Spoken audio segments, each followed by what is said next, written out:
الحمد لله حمد الشاكرين والصلاة والسلام على سيد الأشرف الأنبياء والمرسلين وعلى آله وأصحابه الكرام أجمعين اما بعد۔ عزیزان گرامی، گزشتہ درس میں ہم نے آپ کے سامنے سورہ انعام کے بقیہ حصے کا مختصر طور پر خلاصہ اور شریعت اسلامیہ کے 9 احکامات کا درس بیان کیا تھا۔ آج ہم آپ کے سامنے سورہ انعام کے بعد جب وہ سورت اپنے اختتام کو پہنچتی ہے اور اس کے بعد 8ویں پارے میں نصف کے بعد سورہ اعراف شروع ہوتی ہے، تو سورہ اعراف کا ہم آپ کے سامنے آج مختصر طور پر خلاصہ اور آیت نمبر 31 سے 35 تک کا ترجمہ اور تفسیر اور ان آیات کا شان نزول اور قرآن پاک میں علم طب کا جو ذکر ہے، ان باتوں کو بیان کرنے کی کوشش کر رہے ہیں۔ سب سے پہلی چیز تو یہ جاننا چاہیے کہ سورہ اعراف یہ قرآن پاک میں 8ویں پارے میں موجود ہے اور یہ سورہ مبارکہ مکہ مکرمہ میں نازل ہوئی، اور ایک روایت میں یہ ہے کہ یہ سورہ مکیہ ہے سوا 5 آیتوں کے، جن میں سے پہلی آیت وَاسْأَلْهُمْ عَنِ الْقَرْيَةِ الَّتِي كَانَتْ حَاضِرَةَ الْبَحْرِ ہے، اور اس سورہ مبارکہ میں 206 آیتیں اور 24 رکوع ہیں اور 3325 کلمے اور 14010 حروف موجود ہیں، اور اس کے علاوہ ترتیب مصحف میں کے اعتبار سے یہ 7ویں نمبر پر صورت ہے، اور ترتیب نزول کے اعتبار سے یہ 39ویں صورت ہے، اور اس صورت میں سورۃ الانعام کے بعد مسائل کا اجمال کی تفصیل موجود ہے، یعنی جو مسائل اس میں مختصر طور پر بیان کیے گئے ان کی تفصیل کے ساتھ اس سورہ میں وہ مسائل موجود ہیں۔ اس کے علاوہ مختلف انبیاء کرام کی دعوت اور اس کے نتیجے میں ان کو پہنچنے والے تکالیف کا ذکر ہے، اور حضرت آدم علیہ السلام کی پیدائش اور جنت سے ہجرت اور زمین پر نزول کا ذکر ہے، اور اس کے بعد کئی رکوعات میں حضرت موسیٰ علیہ السلام کے واقعات، فرعون اور بنی اسرائیل دونوں کی رسانیوں کا ذکر ہے، اور اس صورت میں مشرکین اور مکذبین کے اخروی انجام کا ذکر ہے، اور اس صورت میں خاص طور سے اہل اعراف کا اور اہل دوزخ سے مکالمے کا بیان ہے، اور اسی لیے سورت کو سورۃ الاعراف سے موسوم کیا گیا ہے، اور اس صورت میں حیات بعد الموت کا ذکر اور شرک کا تفصیلی رد ہے۔ عزیزان گرامی، اس صورت کے تعلق سے یہ بات بیان کی گئی کہ سورت کے نام کی وجہ تسمیہ، یعنی اس کو اعراف کیوں کہا جاتا ہے، تو اس سورت کا نام سورۃ الاعراف ہے، اور یہ نام اس لیے رکھا گیا ہے کہ اس کی آیت نمبر 46 اور 47 میں اعراف اور اصحاب اعراف کا ذکر ہے، اور پوری سورت پر نظر آپ ڈالیں گے تو آپ کو معلوم ہوگا کہ اس کے مضامین میں معاد یعنی آخرت اور نبوت و رسالت سے متعلق ہیں، اور یہی اس سورت کا مرکزی مضمون ہے، اور اس کے علاوہ بعض انبیاء سابقین کے حالات اور ان کی امتوں کے واقعات اور خاص طور سے ان کی جزا اور ان کی سزا کا بھی قدر تفصیل کے ساتھ ذکر موجود ہے۔ اور اس کے بعد جب آپ دیکھیں گے کہ یہ سورہ مبارکہ جب ہم اس کی تلاوت شروع کرتے ہیں تو اس میں شروع کی آیت نمبر 1 میں الف لام میم صاد حروف مقطعات کا ذکر ہے، اور اس کے بارے میں ہم آپ کو پہلے بتا چکے ہیں، اور آج پھر بتا رہے ہیں کہ حروف مقطعات کی مراد کے بارے میں مختلف اقوال موجود ہیں، منقول ہیں، مگر مفسرین کرام نے احتیاط اور احوط طریقہ یہ اختیار فرمایا کہ فرماتے ہیں اللہ اعلم بمرادہ بذالک، کہہ کر یہ حروف مقطعات کے بارے میں احوط اور اسلم طریقہ کی طرف خود اشارہ کر دیتے ہیں، یعنی یہ کہ اس کی حقیقی مراد ان الفاظ کی، ان آیات کی حقیقی مراد کو اللہ کے علم کے حوالے کرنا ہی محتاط اور اسلاف کا طریقہ ہے، یعنی اس کی مراد اللہ تبارک و تعالی ہی جانتا ہے۔ اور اس کے بعد جو ہے اس کی آیت نمبر 4 میں بتایا کہ بعد بستیوں پر دوپہر کو سوتے ہوئے ان پر عذاب آیا تو ان کے مکینوں نے، یعنی جو اس وقت ان مکانوں میں موجود تھے، انہوں نے اقرار کیا کہ ہاں ہم ظالم تھے۔ اور ایسے ہی آیت نمبر 8 میں بتایا کہ قیامت کے دن اعمال کا وزن کیا جانا حق ہے، اور جن کی نیکیوں کا پلہ بھاری ہوگا وہی فلاح پانے والے اور کامیاب ہیں، اور جن کی نیکیوں کا پلہ ہلکا ہوگا وہ نقصان اٹھانے والے ہوں گے۔ اور آیت نمبر 10 میں زمین میں انسانوں کے آباد کرنے اور ذرائع معاش مہیا کرنے اور ان کی نعمتوں کا ذکر فرمایا کہ بہت کم لوگ شکر ادا کرتے ہیں۔ اس کے بعد آیت نمبر 11 سے 27 تک میں حضرت آدم علیہ السلام اور ابلیس کا واقعہ بیان ہوا ہے، اور اس کے بعد آیت نمبر 23 میں بیان ہوا کہ پھر انہیں جنت میں سے زمین پر اتارا گیا اور فرمایا کہ ایک مقررہ مدت تک تمہیں یہاں رہنا ہے، اس بات کا بیان موجود ہے۔ اس کے بعد آیت نمبر 28 میں فرمایا کہ جب کفار کو عقائد باطلہ اور اعمال قبیحہ سے روکا جاتا ہے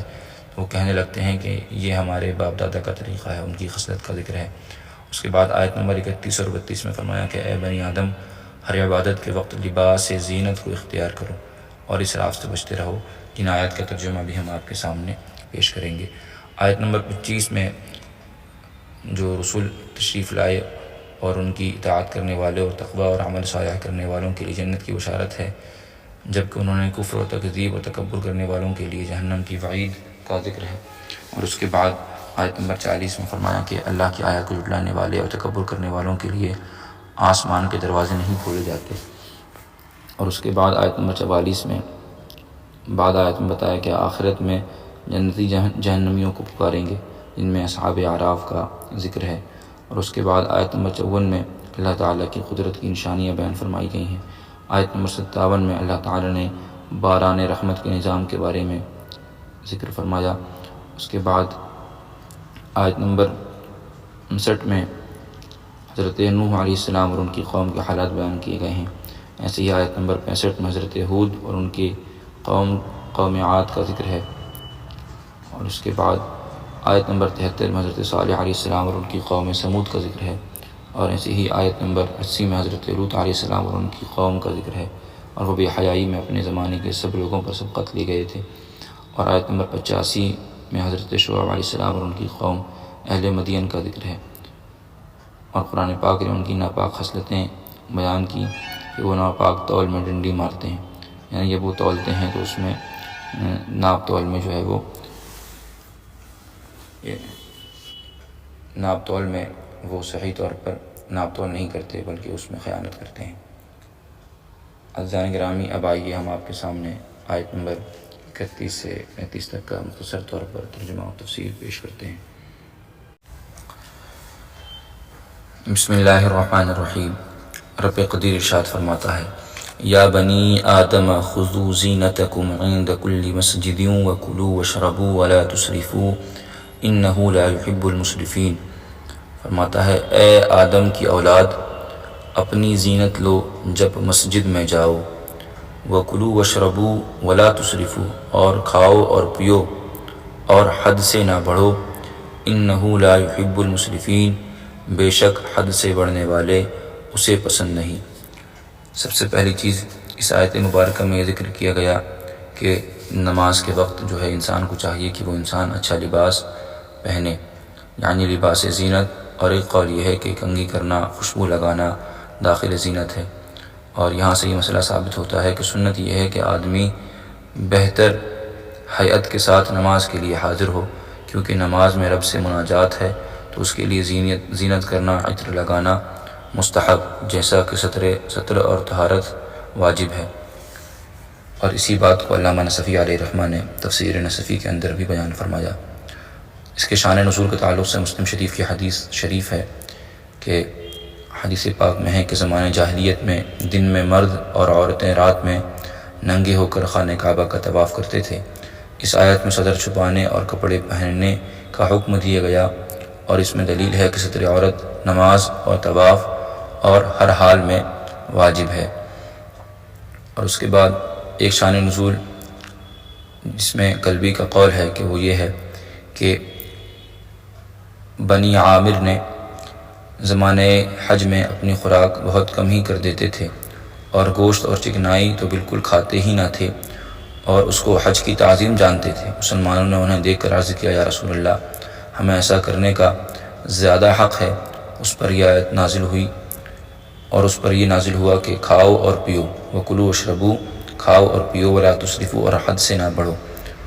اور وہ یہ ہے کہ سیر ہو چکنے کے بعد بھی کھاتے رہو یا حرام کی پرواہ نہ کرو، اور یہ بھی اسراف ہے کہ جو چیز اللہ تعالی نے حرام نہیں کی اس کو حرام کر لو۔ حضرت ابن عباس رضی اللہ عنہما نے فرمایا کہ کھا جو چاہے اور پہن جو چاہ، اور اسراف اور تکبر سے بچ۔ اور ایسے ہی حدیث پاک ہے حضرت ابن عباس کی اس کا ترجمہ میں نے بھی آپ کے سامنے ذکر کیا. فرماتے ہیں کل ما شئتا وشرب ما شئتا والبس ما شئتا، یعنی جو چاہے انسان کھائے، جو چاہے پیے اور جو چاہے پہنے، اور بس اس میں ضروری یہ ہے کہ اس میں اسراف اور تکبر نہ ہو، اور خاص طور سے وہ چیزیں شامل نہ ہوں جن کی شریعت اسلامیہ نے ممانعت فرمائی ہے. اور اس کے بعد فرمایا گیا کہ اس آیت میں یہ مسئلہ بھی ثابت ہوتا ہے کہ دلیل ہے کہ کھانے اور پینے کی تمام چیزیں حلال ہیں سوائے ان کے جن پر شریعت میں دلیل حرمت قائم ہو، کیونکہ یہ قاعدہ مقررہ مسلمہ ہے، الاصل فی الاشیاء الاباحہ، کہ اصل تمام اشیاء میں اباحت ہے، مگر جس پر شارع نے ممانعت فرمائی ہو اور اس کی حرمت دلیل مستقل سے ثابت ہو. اور اس کے بعد دوسری آیت مبارکہ میں فرمایا گیا قل من حرم زینۃ اللہ التی اخرج لعبادہ والطیبات من الرزق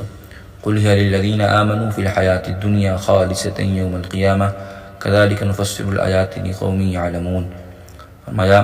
تم فرماؤ کس نے حرام کی اللہ کی وہ زینت جو اس نے اپنے بندوں کے لیے نکالی، والطیبات من الرزق اور پاک رزق، قل هی للذین آمنوا فی الحیاۃ الدنیا خالصۃ یوم القیامہ، تم فرماؤ کہ وہ ایمان والوں کے لیے ہے دنیا میں اور قیامت میں تو خاص انہی کی ہے. کذالک نفصل الآیات لقوم یعلمون، ہم یوں ہی مفصل آیتیں بیان کرتے ہیں علم والوں کے لیے. اب یہاں پر دو چیزیں بیان فرمائی گئیں، یعنی کھانے اور پینے کی لذیذ چیزیں جو ہے اس کے تعلق سے کہا گیا کہ انسان کھائے پیے، تو یہ آیت اپنے عموم پر ہے اور ہر کھانے کی چیز اس میں داخل ہے جس کی حرمت پر نص وارد نہ ہوئی ہو. اور تو جو لوگ توشہ 11ویں اور میلاد شریف اور بزرگوں کی فاتحہ اور اس مجالس شہادت وغیرہ شیرنی سبیل کی شربت کو ممنوع کہتے ہیں، وہ اس آیت کے خلاف کر کے گنہگار ہوتے ہیں، اس لیے کہ یہ سارے جو امور جو سنیوں کا شعار ہیں اور ہماری پہچان ہے، تو ان کو جو لوگ حرام کہتے ہیں تو وہ لوگ انہیں حرام کہہ کر یا انہیں بدعت کہہ کر گنہگار ہوتے ہیں، اور اس کو ممنوع کہنا اپنی رائے کو دین میں داخل کرنا، اور یہی بدعت و ضلالت ہے. اس لیے کہ جب اس کی ممانعت شریعت میں وارد نہیں اور یہ عام قاعدہ ذکر کر دیا گیا کلوا واشربوا ولا تسرفوا، اور اس کے بعد فرما دیا گیا ہے کہ جو ہے جو چیز اللہ نے تم پر حرام نہیں فرمائی ہے اس کو اپنے اوپر حرام نہ کرو، تو یہ ہمارے لیے قاعدہ کلیہ اور اصول کے طور پر موجود ہیں. تو اب ان آیات مبارکہ کے بیان کے بعد کسی انسان کا ہمارے زمانے میں یا کسی بد مذہب کا دیابنا وہابیہ غیر مقلدین اہل حدیث ان سب کا یہ کہنا کہ جو ہے یہ حرام ہے ناجائز ہے، تو یہ لوگ ان باتوں کو حرام و ناجائز کہہ رہے ہیں جن کی شریعت میں کوئی دلیل نہیں ہے، اور یہ اپنی رائے سے وہ باتیں جو اللہ تبارک و تعالیٰ نے بندوں کے لیے حلال فرما دیں ان کو حرام کہہ کر یہ گنہگار ہوتے ہیں. اس کے بعد فرمایا گیا قل انما حرم ربی الفواحش ما ظہر منها وما بطن والاثم والبغی بغیر الحق وان تشرکوا باللہ ما لم ينزل به سلطانا وان تقولوا علی اللہ ما لا تعلمون. تم فرماؤ میرے رب نے تو بے حیائیاں حرام فرمائی ہیں. ان بے حیائی سے مراد یہی ہے کہ اس میں خطاب مشرکین سے ہے جو برہنہ ہو کر خانہ کعبہ کا طواف کرتے تھے اور اللہ تعالیٰ کی حلال کی ہوئی پاک چیزوں کو حرام کر لیتے تھے. ان سے فرمایا جاتا ہے کہ اللہ نے یہ چیزیں حرام نہیں کی ہیں، ان سے اپنے بندوں کو نہیں روکا. جن چیزوں کو اس نے حرام فرمایا ہے وہ یہ ہیں جو اللہ تعالیٰ نے بیان فرما دی ہیں، اور ان میں سے بے حیائی ہے جو کھلی ہوئی ہو یا چھپی ہوئی ہو، قولی ہو یا فعلی ہو، یعنی ہر بے حیائی سے انسان کا رکنا یہ نہایت ہی ضروری ہے. اس کے بعد فرمایا ما ظہر منها وما بطن، ان میں جو کھلی ہیں اور جو چھپی ہیں، اور گناہ والبغی اور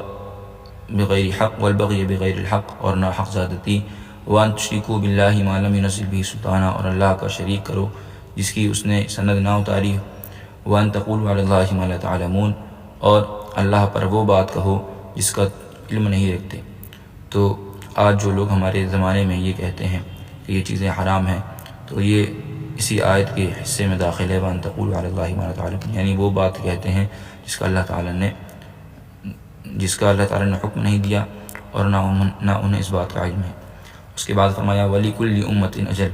ہر گروہ کا ایک وعدہ ہے. فَإِذَا جَاءَ أَجَلُهُمْ لَا يَسْتَأْخِرُونَ سَاعَةً وَلَا يَسْتَقْدِمُونَ، اور تو جب ان کا وعدہ آئے گا ایک گھڑی نہ پیچھے ہو نہ آگے، یعنی جب موت آئے گی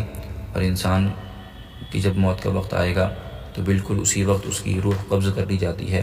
اور اس میں ذرہ برابر بھی تاخیر نہیں ہوتی۔ فرمایا گیا وقت معین جس پر مہلت ختم ہو جاتی ہے۔ اور اس کے بعد فرمایا یا بنی آدم اما یأتینکم رسل منکم یقصون علیکم آیاتی فمن اتقى واصلح فلا خوف علیہم ولا هم یحزنون، اور اے آدم کی اولاد اگر تمہارے پاس تم میں کے رسول آئیں میری آیتیں پڑھتے ہیں، فمن اتقى تو جو پرہیزگاری کرے، واصلح اور صبرے، فلا خوف علیہم ولا هم یحزنون تو اس پر نہ کچھ خوف اور نہ کچھ غم ہے۔ تو یہاں مراد یہ ہے کہ مفسرین کرام نے دو قول یہاں ارشاد فرمائے، ایک تو یہ کہ رسول سے تمام مرسلین مراد ہیں، اور دوسرا یہ کہ خاص سید عالم صلی اللہ تعالیٰ علیہ وسلم مراد ہیں جو تمام خلق کی طرف رسول بنائے گئے ہیں، اور صیغہ جمع تعظیم کے لیے ذکر فرمایا گیا ہے۔ اور اس کے بعد جو ہے وہ ممنوعات سے بچے، یعنی صبرے اور پرہیزگاری کرے۔ پرہیزگاری میں یہ چیز شامل ہے کہ وہ ممنوعات سے بچے اور معاملات میں عبادات کو بجا لائے، اور جتنی اور وہ کسی چیز سے خوف اور غم نہ کرے۔ اس کے بعد فرمایا گیا والذین کذبوا بآیاتنا واستکبروا عنہا اولئک اصحاب النار هم فیہا خالدون، اور جنہوں نے ہماری آیتیں جھٹلائیں، ان کے مقابل تکبر کیا، وہ دوزخی ہیں، ان میں ہمیشہ رہنا ہے۔ تو یہ ان آیت مبارکہ کا ترجمہ اور تفسیر تھا۔ اور اس کے بعد آیت مبارکہ جو ہم نے آپ کے سامنے پہلی آیت یا بنی آدم خذوا زینتکم عند کل مسجد بیان فرمائی، اور اس میں جو فرمایا گیا وکلوا واشربوا ولا تسرفوا، تو واقعہ کچھ یہ ہے کہ نصرانی طبیب جو ایک طبیب حاذق تھا، اس نے حضرت علی رضی اللہ تعالی عنہ سے یہ کہا کہ قرآن پاک میں تمہاری کتاب میں علم طب کے حوالے سے کوئی چیز ذکر نہیں ہے، اور اس نے کہا کہ علم کی دو قسمیں ہیں، والعلم علمان، علم الابدان و علم الادیان، کہ ایک علم ابدان ہے اور ایک علم ادیان ہے۔ تو فقال له علی، تو حضرت علی رضی اللہ تعالی عنہ سے کہا قد جمع اللہ الطب کلہ فی نصف آیت من کتابہ، اللہ تبارک و تعالی نے تمام علم طب کو اس کتاب کے اس آیت کے آدھے حصے میں جمع فرما دیا ہے۔ اور وہ قول کیا ہے؟ تو فرمایا گیا وَكُلُوا وَاشْرَبُوا وَلَا تُسْرِفُوا۔ تو پھر اس نصرانی نے کہا لم یروی عن رسولکم شیء فی الطب، اور تمہارے رسول سے یعنی نبی کریم صلی اللہ تعالی وسلم سے علم طب کے بارے میں جو ہے وہ کوئی روایت نہیں ہے۔ تو حضرت علی نے کہا قد جمع رسولنا الطب فی الفاظ یسیرۃ وہی قولہ علیہ السلام المعتدۃ بیت الداء والحمیۃ رأس کل دواء وأعط کل بدن ما عودتہ۔ یہ حدیث پاک ہے جس میں حضرت علی نے اس بات کو ذکر فرمایا کہ اللہ تبارک و تعالیٰ کے پیارے حبیب نبی کریم صلی اللہ تعالیٰ علیہ وسلم نے علم طب کو اس روایت میں ذکر فرمایا، اور فرمایا گیا کہ اللہ تبارک و تعالیٰ نے تمام طب کو اور حکمت کو جمع کر دیا، اور ارشاد ہے کھاؤ پیو لیکن حد سے تجاوز نہ کرو۔ اور حضرت ابن عباس کا قول ہے جو چاہو کھاؤ جو چاہے پیو لیکن دو باتوں سے بچو، اسراف اور تکبر۔ اور ایک مرفوع حدیث میں ہے کہ کھاؤ پیو پہنو اور پڑھو لیکن صدقہ بھی کرتے رہو اور تکبر اور اسراف سے بچتے رہو۔ اللہ تعالیٰ پسند فرماتا ہے اپنی نعمت کا اثر اپنے بندے کے جسم پر۔ تو آج ہمارے معاشرے میں ہمارے زمانے میں ہم یہ دیکھتے ہیں کہ اللہ تبارک و تعالیٰ نے انسان کو رزق کی فراوانی دی ہے اور انسان کے پاس بہتر سے بہتر لباس موجود ہے، لیکن جب وہ نماز کا وقت آتا ہے تو کبھی وہ ہاف ٹی شرٹ پہن کر یا ایسے گندے میلے کچیلے کپڑے پہن کر نماز کے لیے حاضر ہو جاتا ہے۔ تو ان آیت مبارکہ اور اس درس کو سن کر آپ حضرات کو چاہیے کہ ہم اور آپ نماز کے وقت خاص طور سے ان چیزوں کا خیال رکھیں، ہمارے کپڑے صاف ستھرے ہوں اور ہمارے کپڑے کام کاج والے نہ ہوں، بلکہ ہم نماز کے لیے بہتر کپڑے پہنیں، اور ہو سکے تو نماز کے وقت جو ہے وضو کا خاص طور سے اہتمام کریں، اس میں مسواک کو شامل کریں کہ یہ سنت ہے۔ اس کے بعد خوشبو عطر وغیرہ کو لگائیں اور آپ تبارک و تعالیٰ کی بارگاہ میں اچھے طریقے سے حاضر ہوں، تاکہ جب ہم اس کے سامنے کھڑے ہوں تو ہم کو اس بات کا احساس ہو کہ آج جو ہے ہم اپنے تبارک و تعالیٰ کی بارگاہ میں حاضر ہیں۔ آج جن مذاہب کو شریعت اسلامیہ نے ہمیں جن باتوں کا ثقافت و رائے کا خیال رکھنے کا حکم دیا، آج ہم ان باتوں کو خیال نہیں رکھتے، اور اسلام کو پڑھ کر دوسرے مذاہب والے انہوں نے اپنے اوپر لازم قرار دے دیا ہے کہ اگر تمہیں یہاں پر اس مقام پہ، اس عبادت خانے میں، اس گرجا گھر میں، اس بت خانے میں آنا ہے تو یہی لباس پر پہن کر آنا ہے، یہی وضاقتہ اختیار کر کے آنا ہے۔ تو انہوں نے یہ باتیں اسلام سے سیکھیں اور وہ اس کو فالو کر رہے ہیں۔ لیکن آج ہمارا معاملہ یہ ہے کہ ہمیں شریعت مطہرہ نے، قرآن پاک نے، نبی کریم صلی اللہ علیہ وسلم نے جن باتوں کا حکم دیا، ان باتوں پر آج غیر دوسرے وہ اپنے مفاد کے طور پر عمل تو کر رہے ہیں، اور ہم ان باتوں پر عمل نہیں کر پاتے۔ عزیزان گرامی، جیسا ہمارا اور آپ کا ماہ رمضان مبارک میں نمازوں کے لیے حال ہوتا ہے، ہم اور آپ کو چاہیے کہ ہم ہر روز، ہر دن نمازوں کا اسی طریقے سے اہتمام کریں، اور کوشش یہ کریں کہ نماز کے وقت ہمارے لباس اچھے ہوں، اور ہمارے جو ہے جب اللہ تعالیٰ نے ہمیں لباس جیسی نعمتوں سے نوازا ہے تو ہم بدل کر لباس پہن کر مسجدوں میں حاضر ہوں اور اللہ تبارک و تعالیٰ کی بارگاہ میں عبادت کریں۔ اللہ تبارک و تعالیٰ ہماری بیان کی ہوئی ان تمام باتوں کو سنت سے دائر پر عمل کرنے کی توفیق عطا فرمائے۔ وآخر دعوانا الحمد للہ رب